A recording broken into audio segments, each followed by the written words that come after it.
récemment, C'est Pascal, islamisme, ça. des enfants ont crié Allahu Akbar dans mon école. C'est islamisme. J'ai cru bon avec les professeurs de dire aux enfants que ce n'était pas le lieu approprié pour dire des choses pareilles parce que ça avait une connotation mortifère que tout le monde connaît.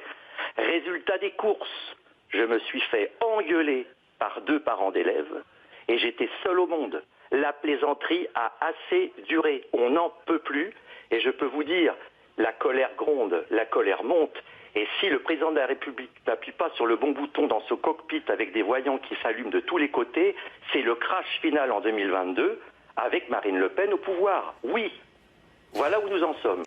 J'ai même dû m'excuser pour les 2 familles qui ont failli aller très loin. Je me suis excusé, on s'est dit que les collègues laissons tomber, c'est pas possible de continuer comme ça. Eh bien écoutez, on a vécu avec mes collègues une espèce de petite distillation de harcèlement pendant 6 mois, avec des relances pour me voir, considérant que ce qui s'était passé est absolument inacceptable, c'est-à-dire que c'est moi, directeur d'école, qui devais donc me justifier.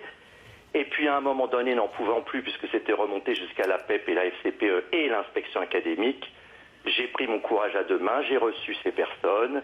Et puis, écoutez, pardon, effectivement, j'ai été lâche, j'ai dû m'excuser, j'ai une école de 500 élèves, j'ai une famille, des parents, et j'avais pas envie d'avoir des ennuis, et je suis en fin de carrière, j'ai de plus en plus peur, je me demande comment mes jeunes collègues vont réussir à travailler dans des écoles, Pascal, écoutez bien, où le livre de chevet de certaines personnes, c'est le Coran, où la France n'a aucun intérêt. Quand on me parle de laïcité, mais ça ne veut rien dire pour ces gens-là.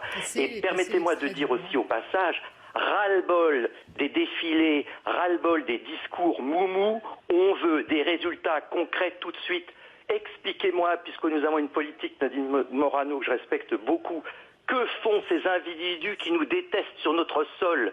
Love it or leave it, on dit aux États-Unis. Qu'ils dégagent, qu'ils partent, ras-le-bol. La colère gronde. Et j'ai une question aussi, parce qu'on nous dit 250 000 étrangers par an qui rentrent. Mais qui est-ce qui signe ça? Qui est-ce qui autorise ça?